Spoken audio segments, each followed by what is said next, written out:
Livro de João, capítulo 6, versículo 5. Então Jesus, erguendo os olhos e vendo que grande multidão vinha ter com ele, disse a Felipe: onde compraremos pães para lhes dar a comer? Mas dizia isto para experimentar, porque ele bem sabia o que estava para fazer. Respondeu-lhe Felipe: não lhe bastaria 200 denários de pão para receber cada um o seu pedaço? Amém? Curva a sua cabeça, quero orar um minutinho contigo. Querido Deus, estamos aqui na tua casa, Senhor, para louvar e engrandecer o teu nome mais uma oportunidade, Pai. Senhor, a tua palavra foi lida e que ela fale, Senhor, em cada coração, Pai, em nome de Jesus. Amém. Estava numa briga com o Espírito agora. Confesso que eu estava com 4 mensagens no coração. Daí eu estava vendo os louvores e cada um fala uma coisa, agora acho que vai ser essa, agora acho que vai ser essa. Aí agora Deus pulsou muito forte no meu coração esta mensagem. Deus tem uma palavra para o nosso coração aqui essa noite. Aleluia. Queridos, o livro de João, o Evangelho de João, ele foi escrito depois que os outros evangelhos já estavam circulando há 20 anos. Esses evangelhos, Marcos, Lucas, Mateus, que nós chamamos de sinóticos, esses evangelhos já estavam circulando há mais de 20 anos pelas igrejas, quando o evangelho de João ele foi escrito. Este evangelho de João ele tem um propósito muito forte, também bem específico, que é declarar, que é um propósito de dizer que Jesus é o Senhor Salvador. Ele tem um propósito muito enfático quando nós lemos, e isso está registrado no capítulo 20, no versículo 31 de João, que estes sinais, porém, foram escritos para que nós creiamos que Jesus é o Cristo, o Filho de Deus, e para que crendo nele nós tenhamos vida em seu nome. O Evangelho de João foi escrito por um grande propósito, então. E este propósito é para que eu e você, nós crendo que Jesus ele veio para nos dar uma vida eterna, para que nós cremos que Jesus ele é o Filho de Deus. E João, ao escrever este evangelho com este propósito, João vai confirmar isso, que Jesus de fato ele é o Filho de Deus, e que de fato ele é Deus, porque atribui os mesmos atributos de Deus. E João ele faz questão de registrar e de mencionar neste evangelho 7 afirmações de Jesus dizendo que ele é o grande eu sou, que é o grande nome revelado a Moisés no Antigo Testamento lá no Monte Sinai. E a primeira menção que nós encontramos, são 7, a primeira menção que nós encontramos está em João, no capítulo 6, no versículo 48, onde ele diz: eu sou o pão da vida. A segunda menção está em João, no capítulo 8, no versículo 12, que ele diz: eu sou a luz do mundo. A terceira menção está em João, no capítulo 10, no versículo 9, onde ele diz: eu sou a porta. João 10, no capítulo 11, menciona a quarta: eu sou o bom pastor. No João, no capítulo 11, no versículo 25, ele diz: eu sou a ressurreição e a vida. Em João, no capítulo 14, no versículo 6, nós encontramos a sexta menção dele dizendo que ele é o grande eu sou, dizendo: eu sou o caminho, a verdade e a vida, eu sou a ressurreição e a quinta. João no capítulo 15, no versículo 1, ele diz: eu sou a videira verdadeira. Mas Jesus também retrata e prova na sua divindade de que ele é o Filho de Deus, e que nós, crendo nele, nós temos a vida eterna. Só que para nós termos a vida eterna, muitos se apegam aqui nesta frase, que é só crer em Jesus que vai ter a vida eterna. Nós temos que crer, mas também nos apegarmos e sermos fiel a Ele. Um pensamento muito calvino diz que uma vez salvo, sempre salvo. Mas nós, assembleianos, arminianos, nós cremos que nós temos sim a nossa salvação, e que se nós cremos em Jesus, realmente teremos a vida eterna. Só que se nós não cuidarmos desta salvação, nós perderemos elas. Nós temos que cuidar e zelar, e é por isso que esse evangelho foi escrito. E dentre tantos sinais que Jesus realiza em sua trajetória, dentre tantos sinais, nós podemos ver aqui no livro de João, que numa linguagem hiperbólica ele diz assim, que se fosse escrito todos os sinais que Jesus realizou, se fosse escrito todos os milagres que Jesus realizou, não caberia nem em todos os livros da humanidade. Podemos dizer assim, porque Jesus realizou muitos milagres. E quando João escreve este livro, ele registra 7 milagres. Neste evangelho, João separa 7 milagres e registra neste evangelho. O primeiro milagre, todo mundo sabe, que nós encontramos no livro de João, no capítulo 2, do versículo 1 ao 11, onde Jesus transforma a água em vinho. O segundo milagre nós encontramos no capítulo de João, no capítulo 4, no versículo 43 ao 54, onde Jesus ele cura o filho de um oficial.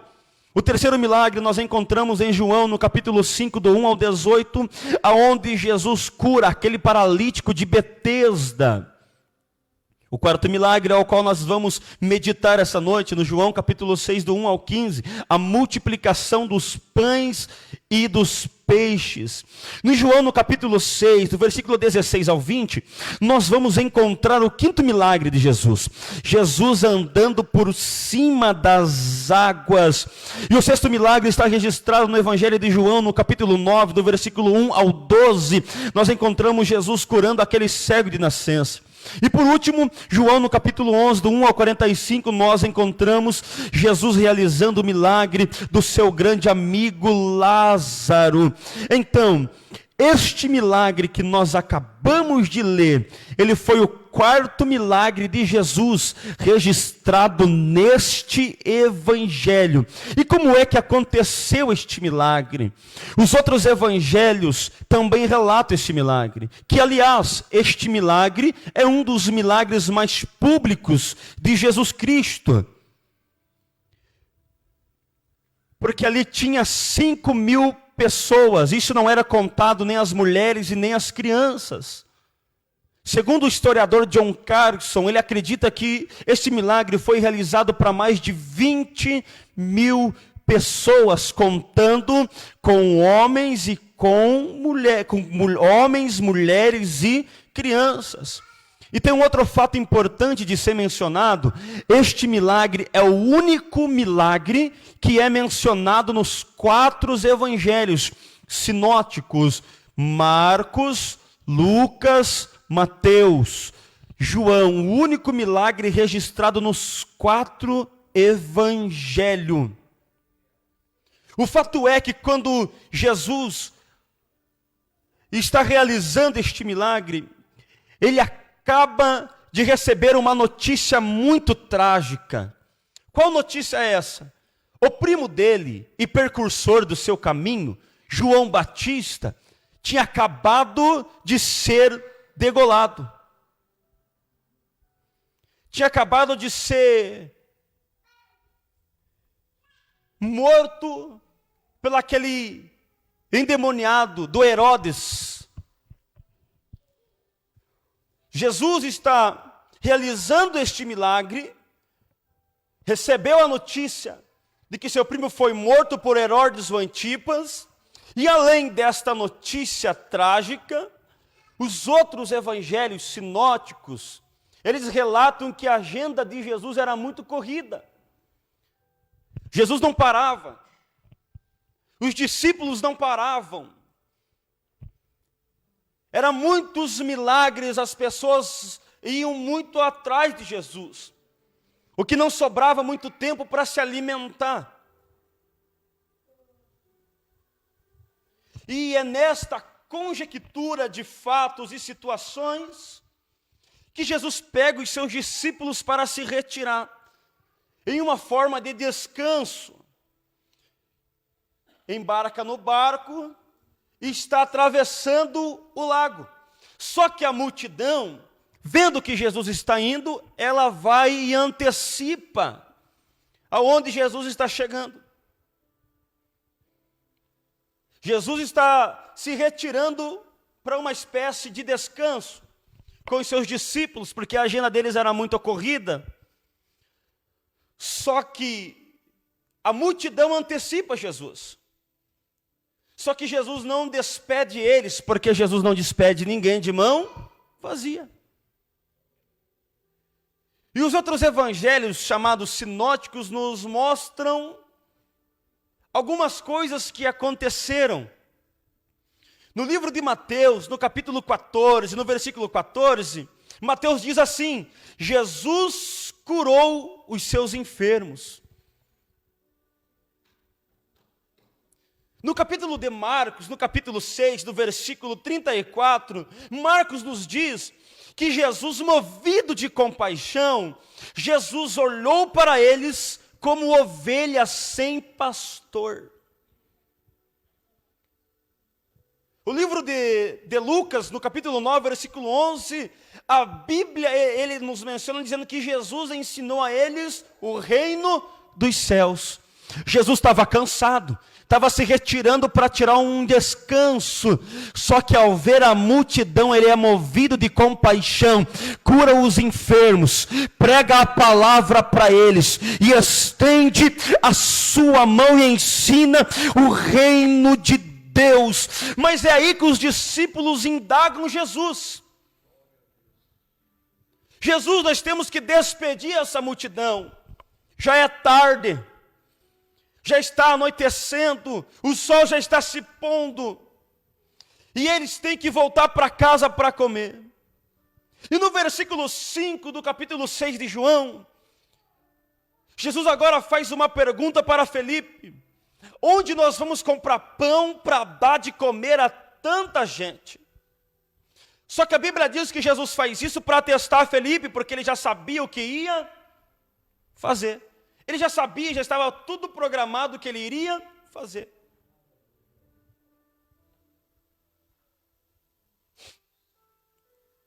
Jesus deixa claro isso. Só que Felipe responde: o problema não era comprar pão. O problema não era comprar pão aqui. O problema era aonde encontrar tanto dinheiro. Era necessário 200 denários para comprar tanto pão para tanta gente comer. E esses denários aqui é equivalente a um dia de serviço. Se é 200 denários, são 200 dias trabalhados. 200 dias de serviço. Então é aqui que André se apresenta no versículo 8 e 9. E diz: ali tem um rapaz que tem 5 pães de cevada e 2 peixinhos. Irmão, é muito necessário destacar aqui que esses pães, eles são de cevada. A cevada era um cereal inferior ao trigo, que naquela época era usado para alimentar animais. A história diz isto. Quando nos aprofundamos e vemos, mas naquela época. E a palavra peixinho, repare que não é a mesma palavra peixe ou peixes que são relatadas nos outros evangelhos. Era a espécie de um pequeno peixe, um pouco menor que a sardinha, um peixe salgado, para dar uma amortecida no sabor ruim daquela cevada. não era, o fato é que este alimento não era para humanos. O que faz o milagre ainda ser muito maior.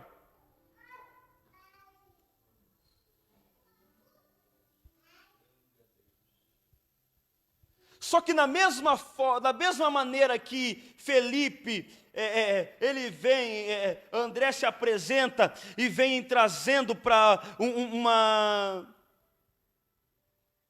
uma solução, na mesma hora ele diz, mas o que é isso para tanta? É aí que Jesus realiza o milagre. Ele vem e traz uma solução, fala, tem um rapaz que tem 5 pães e 2, é isto? Jesus realiza um milagre. E aqui eu consegui trazer toda a conjectura e o tamanho que foi este milagre, trazendo um ensinamento grande aqui. Agora, eu quero destacar com os irmãos 3 lições que eu aprendo com esta palavra. Quero destacar com os irmãos 3 lições e aprendizado que eu aprendo que olhando para Jesus, a primeira lição que eu aprendo é que Jesus sabia que tinha uma necessidade a ser suprida. Necessidade essa, ele sabia que ali estava um povo que estava com fome, que estava num lugar deserto. Um grande teólogo da nossa Assembleia de Deus aqui, o pastor Isonil, diz que as traduções mais antigas, lá no original, diz que eles estavam no lugar deserto.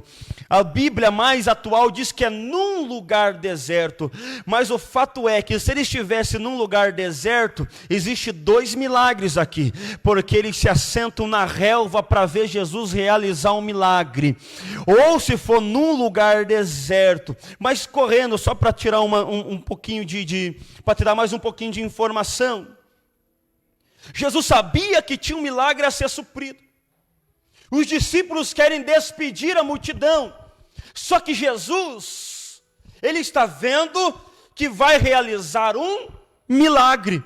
E o que ele usa, irmão?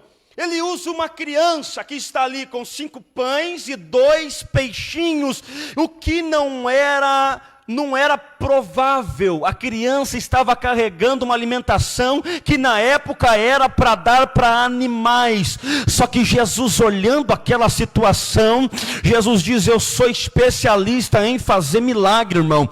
Jesus é especialista em mudar a situação. Para alguém era muito impossível aquele milagre acontecer. Quando eles vêm e falam, mas Jesus, o que é isso para tanta gente? Irmão, repare que os discípulos estavam acompanhando Jesus. Eles viram Jesus transformar a água em vinho. Eles poderiam sim dizer ali, eu creio que o meu Jesus que eu tenho acompanhado, ele pode transformar também esses pães e esses peixes para esta multidão se alimentar.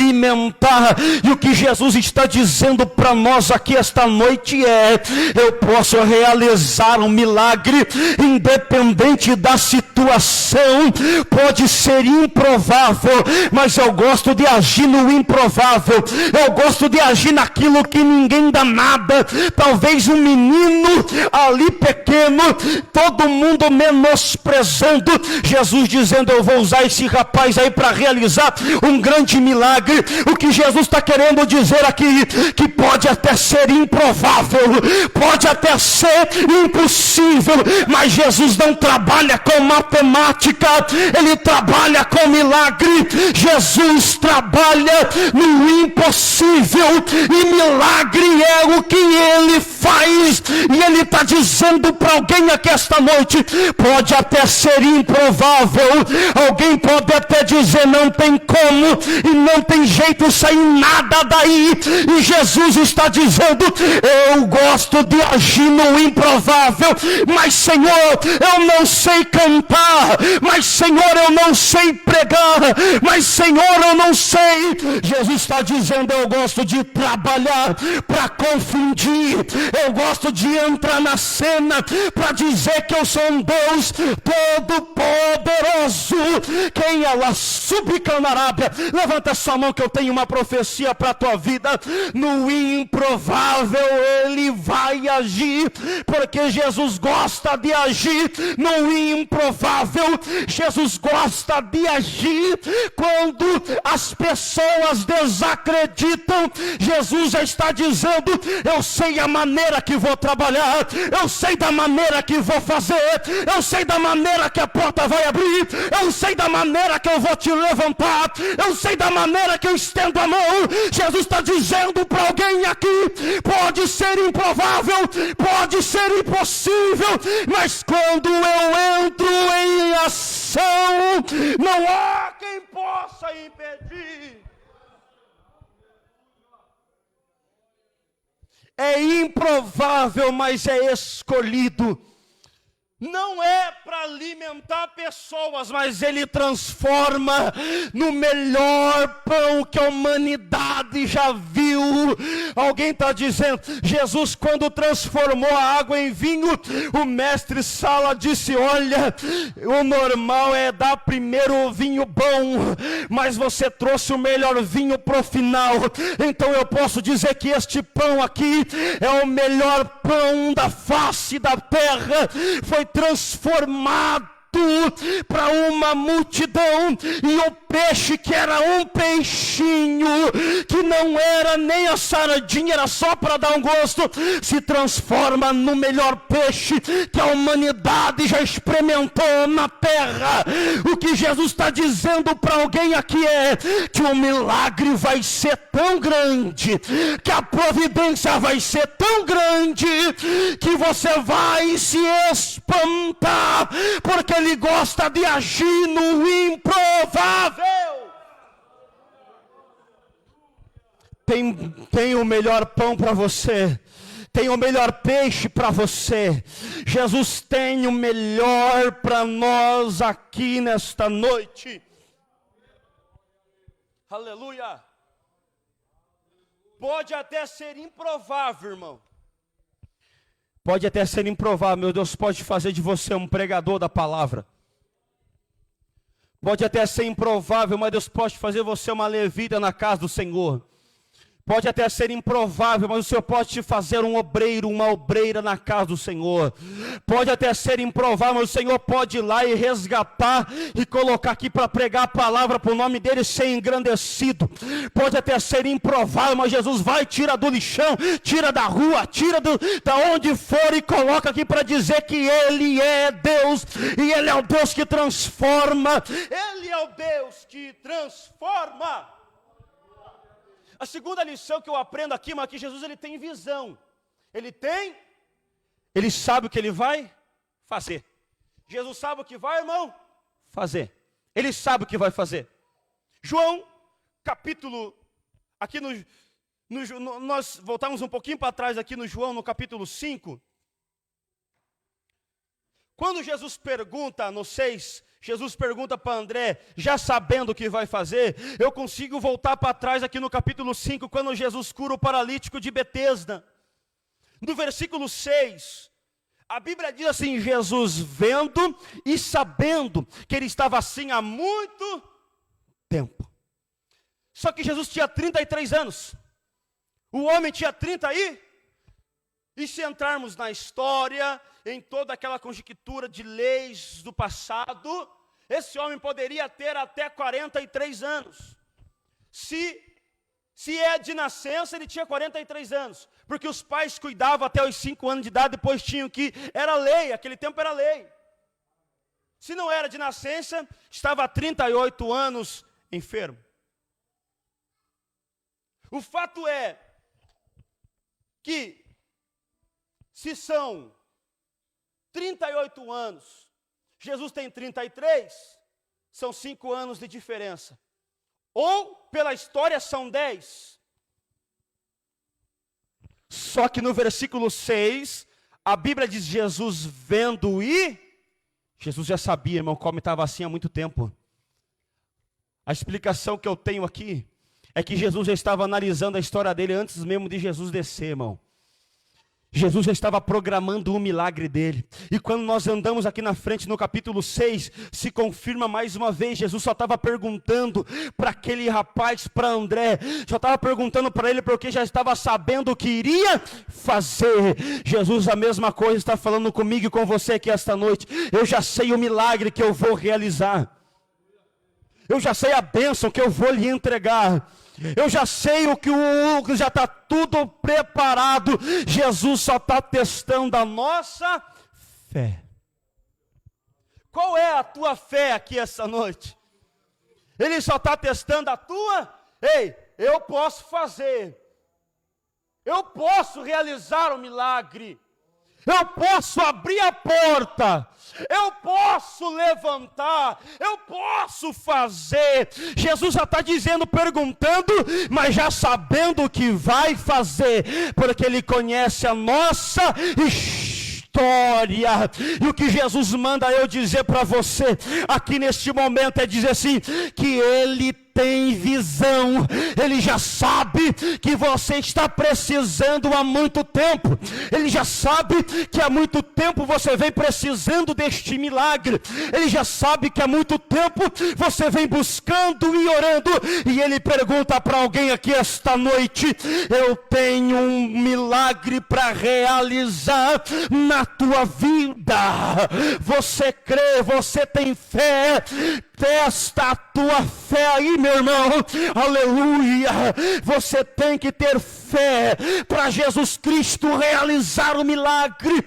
você tem que ter fé para Jesus entrar na situação, pode ser improvável, pode, irmão, mas Jesus tem uma visão diferente da minha e da tua, onde nós vemos dificuldade, Jesus vê oportunidade, aonde nós vemos empecilho, Jesus vê um gatilho para lhe impulsionar mais longe, aonde nós vemos gigante, Jesus olha por atrás, que atrás do gigante tem vitória, é Jesus dizendo, eu tenho visão, e sei que o teu milagre é maior do que você imagina, levanta essa mão que eu vou profetizar, Rabacala subcomandarábia, Jesus está dizendo para alguém aqui esta noite, eu tenho uma visão do que irei fazer na tua vida, creia e tenha fé, que depois desta provação, o milagre será revelado para a tua vida, aleluia. Jesus tem visão e já sabe o que vai fazer, basta nós colocarmos a nossa fé em ação. A terceira lição para nós caminhar, que o horário está indo. A terceira lição que é que tem provisão. Tem uma para Felipe falta dinheiro. Para André falta provisão. Para Jesus falta alguém com fé para entregar o pouco que tem, mas este pouco ele realizar um grande milagre.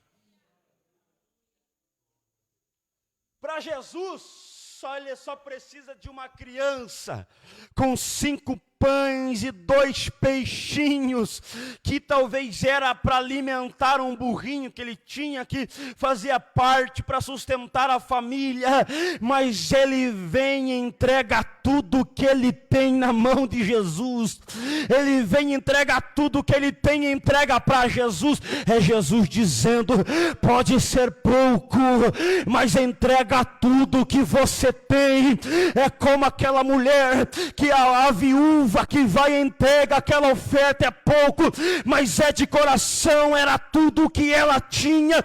Aí Jesus está dizendo assim, eu só quero que você se entregue, mas Jesus, é pouco que eu tenho para oferecer, só que Jesus está dizendo, é no pouco que eu gosto de agir, é neste pouco que eu gosto de operar, é neste pouco que eu gosto de transformar. Há um milagre para ser liberado para nós aqui. Eu vou repetir. Há um milagre para ser liberado para mim e para você aqui essa noite. Quem crê assim, levanta sua mão, quero ver. Amém? Tem um milagre para ser aqui, irmão. Tem milagre para ser organizado, tem milagre para ser liberado. Mas antes, diga antes, Jesus vai organizar algumas coisas. Aqui eu peguei do pastor Éder. Antes, Jesus ele tem que organizar algumas. É aí que aperta, irmão. Porque nós queremos ser abençoados. Nós queremos a provisão, nós queremos o milagre, nós queremos a multiplicação. Só que nós não queremos nos organizar. Nós queremos a bênção, mas nós não queremos fazer conforme a Bíblia manda. O Evangelho de Lucas, no capítulo 9, no versículo 14, Lucas nos traz uma informação muito importante. Que antes, diga antes, de ser realizado o milagre, Jesus manda aos discípulos organizar a multidão e separá-los em grupos de 50.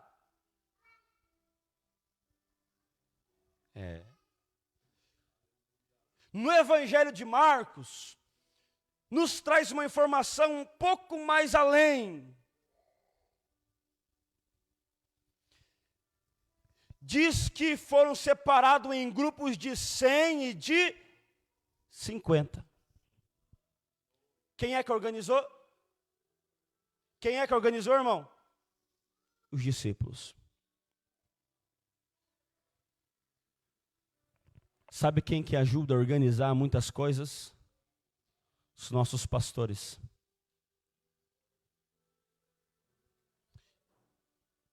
Para quem estudou um pouco sobre hierarquia, submissão, autoridade, vai saber que tem muita bênção que Deus libera através da nossa submissão. Isso é Bíblia. Só que quando, quem que organiza o povo? A ordem veio de Jesus para organizar o povo. Para que o milagre pudesse ser distribuído. Só que aí é que está, irmão. Chega na hora da organização, nós não queremos. Jesus usa o nosso pastor, Jesus usa os nossos obreiros, Jesus usa os discípulos, os obreiros, para que sejam liberadas palavras, para que sejam liberados organizações, direções, e se nós não nos adaptarmos a essas organizações, as portas começam a fechar. As bênçãos começam a ser travadas. Porque nós estamos debaixo de uma cobertura espiritual. E isto aqui é muito sério. Se nós entrarmos, é muito sério isto aqui. Mas tem crente, irmão, que não consegue ser obediente.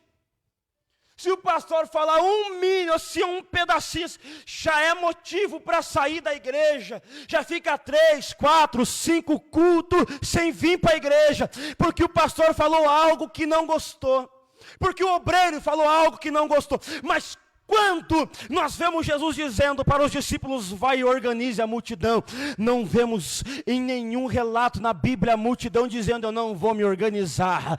Oh Jesus, é Jesus dizendo, você tem que ouvir os teus líderes que Deus colocou na tua vida, para que as coisas sejam organizadas. Eu falo por mim, irmão, tinha muita bênção travada na minha vida, e depois que eu aprendi a ser submisso, e olhar as lideranças, a voz de liderança que Deus colocou para nos ajudar, nos guiar, as bênçãos começou a se abrir, e tem muita bênção travada na nossa vida, tem muita porta fechada na nossa vida, porque nós não queremos obedecer a palavra de Deus, não queremos obedecer a direção que Deus tem dado para os seus servos, e isto tem travado a bênção em nossa vida.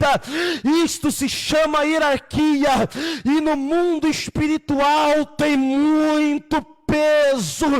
A palavra do teu pastor, dos líderes, uma palavra tem poder para liberar a bênção. E se você não acredita, a bênção fica retida. É Jesus dizendo para mim e para você aqui esta noite: eu tenho uma bênção para entregar na tua vida, mas antes tem que ser organizado algumas coisas. Para de pular nas paredes, dizer que o pastor está errado e que o obreiro está errado. É Jesus dizendo: ouve os meus discípulos e se organizem, porque a bênção vai chegar. E Deus não trabalha no meio da bagunça. Jesus quer organizar lá dentro do teu lar. Jesus quer organizar o teu casamento. Jesus quer organizar muita coisa. Ele está dizendo: eu vou colocar em ordem, porque a minha bênção é liberada com as coisas no lugar. Jesus está dizendo aqui para alguém: eu vou organizar, deixa ser organizado.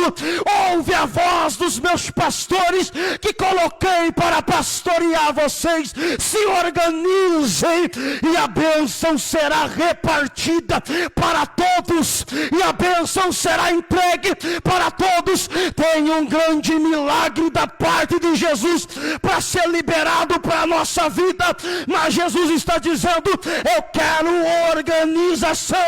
Mas eu vou dizer para aqueles que se organizarem e ouvirem a voz: há um milagre de multiplicação, há um milagre de provisão chegando para aqueles que ouvirem a voz do Senhor. E se você ouve esta voz, eu profetizo que o milagre chega na tua casa hoje. Eu profetizo que a provisão chega na tua casa hoje. Eu profetizo que a bênção repousa sobre o teu lar hoje, porque as bênçãos do Senhor, ela enriquece e não acrescenta dor. Jesus vai organizar, irmão. Jesus vai organizar, irmão. Mas o milagre vai ser liberado. O fato é que quando eles se organizaram, o milagre foi liberado. Quem que distribuiu? Quem que distribuiu, irmão? Os discípulos. Trazendo para o dia de hoje, todo o painel de obreiros da minha retaguarda estão responsáveis para distribuir a bênção para você. Uma palavra do teu pastor lhe abençoando, no mundo espiritual estremece para que as portas se abram. Ouve. Organiza o que tiver que organizar. E as bênçãos serão liberadas sobre a tua vida. Há um grande milagre para ser realizado.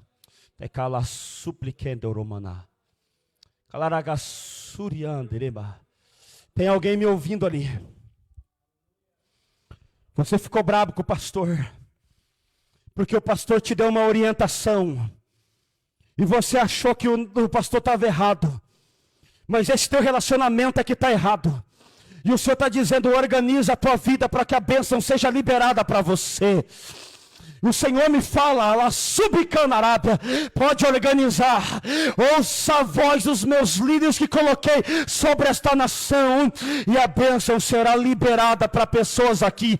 Haverá testemunhos, portas serão abertas, provisões serão escancaradas. Aqui é o lugar da bênção. Receba em nome de Jesus esta palavra sobre a tua vida. Se coloca de pé.